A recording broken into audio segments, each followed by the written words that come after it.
Merespons kasus gagal ginjal akut yang ditemukan pada lebih dari 200 anak di 20 provinsi di Indonesia, Kementerian Kesehatan menyetop peredaran 5 obat sirup.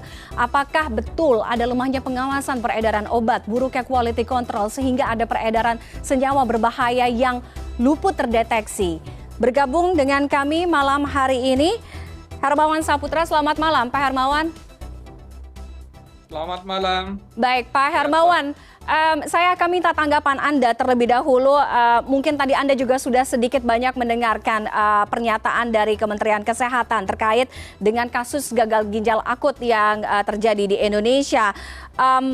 Apa yang Anda lihat tadi menanggapi pernyataan dari BPOM bahwa sebenarnya sejauh ini BPOM sangat yakin sudah melakukan pengawasan yang tepat, pengujian yang tepat sebelum bahkan sesudah obat-obat ini beredar di pasaran, Pak Hermawan? Ya, kalau ada pengakuan demikian tentu kita harus membandingkannya dengan evidence di lapangan.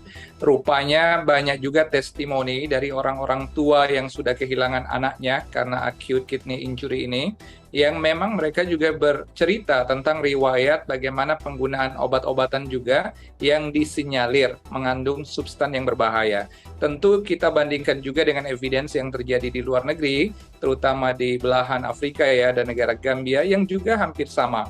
Negara-negara di dunia juga sedang mengalami beberapa hal yang menyangkut peristiwa ini, berarti ada suatu produk yang beredar luas dan tentu saja bisa jadi dikonsumsi oleh anak-anak yang juga diberikan oleh orang tuanya. Tentu saja ini akan menjadi sebuah kajian menyeluruh. Nah, itu sebab IDAI, Ikatan Dokter Anak Indonesia, menjadi sebuah perhatian yang luar biasa ketika ada peningkatan kasus ini secara signifikan. Paling tidak dalam suasana seperti ini, ada 5 poin yang harus kita lakukan. Pertama, pemerintah sudah menganjurkan untuk menghentikan sementara peredaran 5 obat terdaftar, terutama yang berbentuk cair, dan itu tentu saja harus diikuti dengan langkah-langkah investigasi, terutama langkah juga penyelamatan dari korban yang sejauh ini juga sudah ada yang dirawat, tetapi sebagian juga ada yang sudah meninggal dunia, bahkan fatality-nya termasuk yang cukup tinggi. Berarti ada substan yang cukup berbahaya di dalam kandungan obat ini. Tetapi apakah substan ini murni menjadi kandungan obat atau kontaminasi dari obat lain atau dari bahan tercemar lainnya, yang ini yang harus segera diselidiki secara intens. Demikian. Pak Hermawan, apa yang Anda cermati? Kasus atau angka kasusnya bisa sampai lebih dari 200 anak, lebih dari 100 anak bahkan meninggal dunia. Pada bulan Agustus sebenarnya kasus ini harusnya sudah mulai terbaca, karena di bulan Juli sudah ada kasus-kasus yang mengindikasikan adanya temuan gagal ginjal akut pada anak di Indonesia. Angkanya naik di bulan Agustus, kemudian naik lagi sampai dengan sekarang dengan jumlah lebih dari 200 anak. Anda melihat mengapa bisa sampai angkanya sebesar ini? Mengapa tidak ada mitigasi lebih awal? Sama seperti kita mungkin melihat, kita flashback ke 2,5 tahun yang lalu ketika kita berhadapan dengan COVID pada saat itu. Ada yang menjadi underlying faktor, tetapi ada juga yang menjadi basic faktor. Underlying faktor penyebab pokoknya adalah irrational consumption ya, atau konsumsi obat yang mungkin tidak rasional atau juga tidak dikonsultasikan sebelumnya oleh orang tua, atau bahkan juga ada tercemarnya itu sendiri. Artinya fokus pada penggunaan obat tertentu. Nah, ini kan sudah ada final conclusion untuk kejadian di Afrika, memang disinyalir adanya kandungan ethylene glycol dan juga diethylene glycol, yang ini memang terkategori sebagai alkohol yang juga bisa menimbulkan efek keracunan apabila teroksidasi atau terhirup pada kadar tertentu, bisa menyebabkan keracunan. Memang sifatnya dan juga kegunaannya selama ini sebagai pelarut, dan itu sering digunakan di berbagai industri, termasuk sebagian obat-obatan. Nah, hanya saja beberapa obat sirup, terutama ya yang bentuk cairan ini, ada yang tertulis, ada yang tidak tertulis, ataukah apakah itu dia tercemar atau tidak. Nah, ini kan berarti ada ranah BPOM memang untuk melakukan kajian kembali menyeluruh, mulai dari tahapan produksi, distribusi, sampai industrialisasi obat ini untuk hak paten atau merek tertentu. Maka itu memang ujian sebenarnya di dalam pengujian obat itu level toleransinya itu zero sekali ya, atau zero tolerance untuk obat, sehingga level confidence research-nya itu 99,99%. Jadi tidak ada toleransi untuk zat berbahaya apabila itu digunakan dalam proses obat-obatan. Tetapi begitu ini ada kejadian, maka kajiannya itu retrospektif, mundur dari mana produksinya, seperti apa prosesnya, bagaimana tingkatan research-nya sampai kepada clinical trial hingga bisa diberikan license atau izin edar oleh BPOM. Ini pada satu bentuk tertentu. Tapi kalau ditanyakan kenapa ini bisa naik, ini juga ada perspektif dari sisi public health. Jangan lupa kita di dalam bulan-bulan ini, bahkan 3 bulan sebelum ini, sudah masuk kepada musim penghujan, peralihan cuaca, di mana juga kita biasanya anak-anak terutama itu memiliki sensitivitas untuk terpapar dari substan di luar tubuh, apakah virus, bakteri, protozoa, ataupun juga cacing atau mikroorganisme penyebab penyakit lain yang reaksi tubuh anak itu pasti memberikan reaksi demam.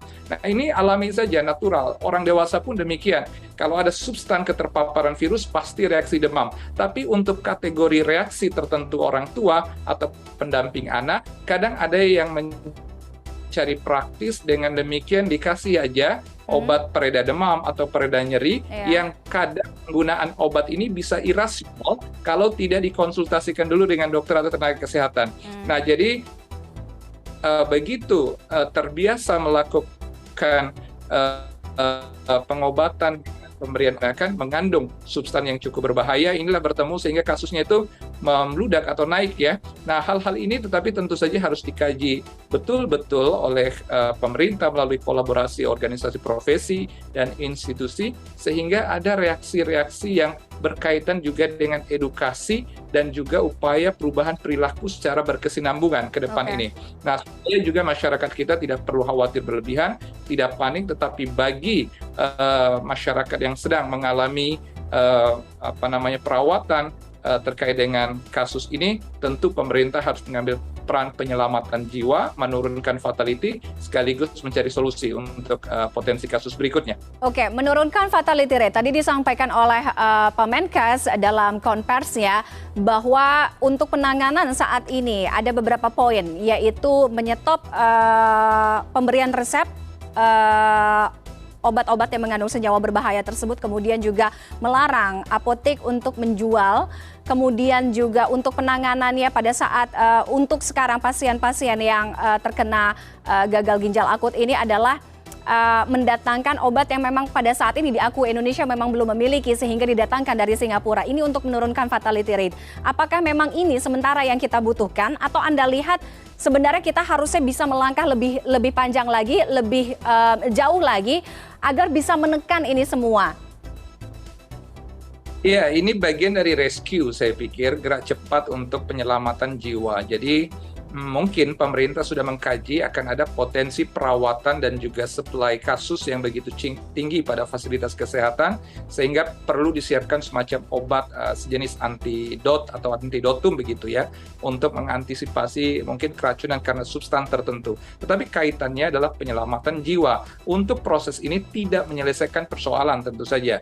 Persoalannya, hulunya ada pada penggunaan obat yang disinyalir menyebabkan terjadinya acute kidney injury ini. Nah, kalau memang itu yang disinyalir ada obat tertentu, memang sudah tepat di stop sementara untuk konsumsi, untuk peredaran, dan bahkan peresepan obat tertentu, sehingga kita ingin mengevaluasi yang sudah terjadi. Artinya begitu ada kasus yang sudah dirawat dengan simptom yang sudah betul-betul terjadi dan juga mirip antar satu sama lain kasus, maka fokusnya di situ sehingga ada penyelidikan apakah ini ada pencemaran atau tercemarnya substan obat, atau memang dari produksi obat itu sejak dari skala industri yang bermasalah. Tentu kalau sejak dari skala industri ada kaitannya dengan kasus hukum nantinya ya, karena ini akan berkaitan dengan undang-undang. Tetapi kalau ada proses tercemar, di mana titik tercemarnya, sejauh mana, apakah pada saat distribusi atau saat seperti apa yang membuat obat untuk dia tercemar. Jadi harus dilihat secara rantainya, mulai dari peredaran sampai ke pola konsumsi juga. Nah, masyarakat kita seringkali melakukan penyetokan obat ya, stok. Apalagi di musim kita pandemi, sekarang musim penghujan, kalau ada anak demam dikit-dikit dikasih dengan obat pereda demam atau seperti paracetamol sirup atau seperti apa. Nah, hal-hal ini tentu saja akan menjadi concern ya yang harus segera ditindaklanjuti. Yang paling penting sekarang kolaborasi profesi lah untuk menyelesaikan ini. Baik, Pak Hermawan, ini orang tua di luar sana semua sekarang sedang merasa cemas. Bagaimana kalau misalkan anak saya mengalami demam, sakit, tapi sekarang banyak atau ditemukan obat-obat sehingga mungkin mereka jadi was-was, jadi bingung apakah harus dikasih obat atau tidak. Atau juga ada banyak sekali di sekitaran saya yang bilang sudah terlanjur meminum obat itu mungkin 1-2 minggu yang lalu sebelum ini ada kasusnya meledak, kemudian ada temuan A sampai Z, sudah terlanjur meminum obat itu, apa yang harus dilakukan? Sehingga banyak pemikiran-pemikiran resah oleh orang tua di luar sana.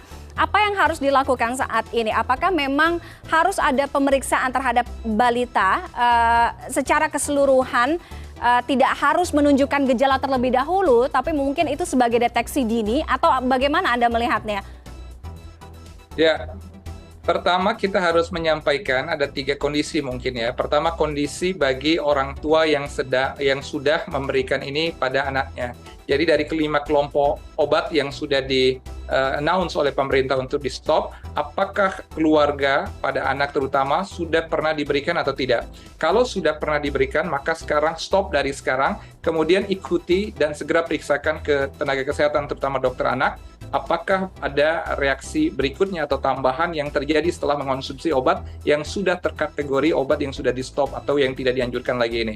Nah, ini adalah reaksi sementara. Bagi orang tua yang sudah memiliki anaknya gejala tertentu karena konsumsi obat ini yang mungkin efek dari substan itu, maka tentu ini harus perawatan yang cukup ekstra dan hati-hati karena reaksi akut ini reaksi cepat ya.